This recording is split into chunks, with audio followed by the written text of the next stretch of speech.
So I'm speaking to the people that are like me, where you just don't have any idea on how to get this all started. So what are you up to today, Maureen? So if you're anything like me and gardening just doesn't come super easy for you, and this whole idea of permaculture and no dig and the different organic methods that people are using in their farms and gardens, you're kind of like, where do I start? How do I do it all? It's expensive. It's yes, it can actually be expensive, but there are economical ways. And the other thing is that if you have a small property, now I just have, I think it's about 9,000 square feet, which is only 0.2 of an acre, but I pack a lot of food in here by combining my vegetables so that they each help each other, and also just the different methods that I'm using to actually help me save water, help to grow things that are going to grow in abundance. So I'm speaking to the people that are like me, where you just don't have any idea on how to get this all started, or what are the methods and what are the easy ways of making them work. Over the last 3 years, I've studied and I've learned and I've had trial and error, and I'm still trialing and I'm still erroring, but it's all great. So I want to do a series of a few videos that will let me explain to you just some of the things that I've learned and how to just do it on a budget so that you know that you can grow your own food. Because have you seen the price of vegetables? So I want to help you figure out just how to start your own garden. It is super important to be able to grow a few vegetables even if you have a small area. I grow in different mediums. I grow some in ground, some in pots and grow bags, and as well, I grow in straw. But before we get started, I do have to show you this. Remember just over 2 weeks ago, I was planting all of my squashes. In just over 2 weeks, we have fruiting with our zucchini. This spaghetti squash, it's trailing over. There is another zucchini over there. And then if we slip to the front, this crookneck squash is starting to fruit, as is this one. I'm absolutely amazed. I think it's due to the seasonal warm weather that we're having that everything is just growing exponentially. So Mama's going to be filling her pantry with lots of squashes. So where do you get started, right? That is the gist of this whole video. Originally, my backyard was not full of all of these vegetables. It was full of shrubs and flowers. And truth be told, I kind of liked it that way, except for when I saw the weeds come up. Then it was like, ugh. This has been 3 years in the making. So no, you don't need to jump off and do something to this scale. Start with a planter pot. No, I don't mean, expensive, fancy planter pots from ceramic or whatever.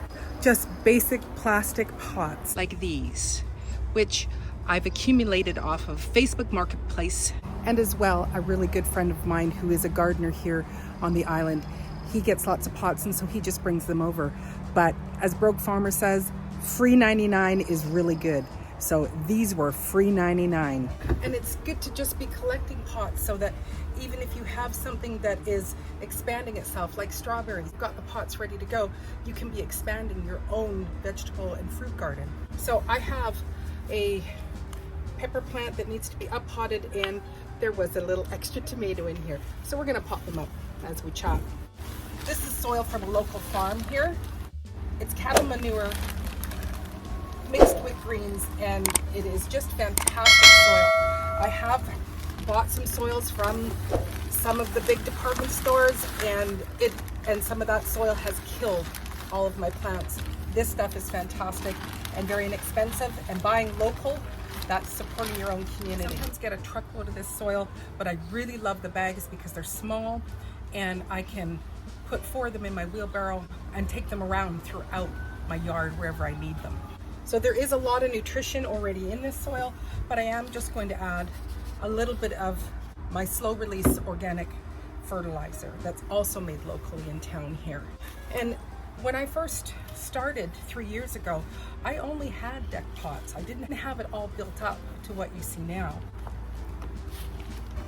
I'll save this for later. So this happens to be a California Wonder Pepper.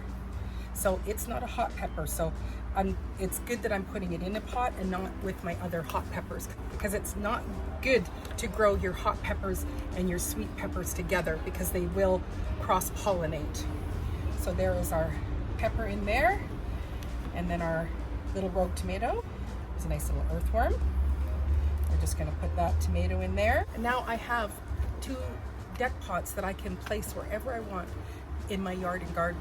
So even if you just have a balcony deck, you're going to get an abundance of tomatoes and abundance of peppers.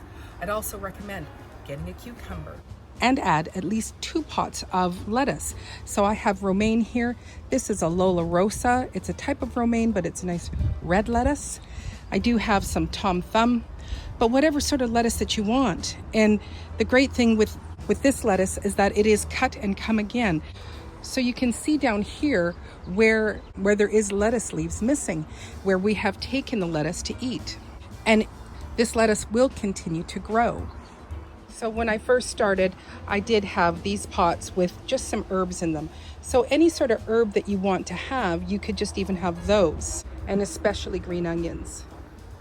Because with these onions, these were actually originally store-bought onions. We use the tops, put the white end into a glass of water till it roots, and then we bring it out here so that we just continue to have an abundance of green onions anytime that we want. And being here on the island, I actually grow them right through the winter. They don't really die off and they just keep producing. So that's another really great thing to do. In the next video, I want to show you and explain to you why I use straw and why I use wood chips for my paths and for all around my gardens. And so to recap, start small, especially if you only have a little balcony on an apartment.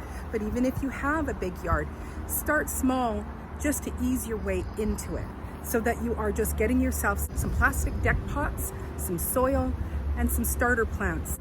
And I would recommend, if these are vegetables that you do like to eat, plant up a pepper, plant your tomato and a cucumber. And as long as you have some sort of wire rack for it to climb on, this is going to continue to give me cucumbers all through the summer. In my lettuce pots, I do have about 4 lettuces in each one, so that when I am taking from them, I'm not just taking from one lettuce plant, I'm taking from all 4, so that they continue to give to me throughout the growing season. The main thing is to grow some of your own vegetables that you can eat throughout the summer.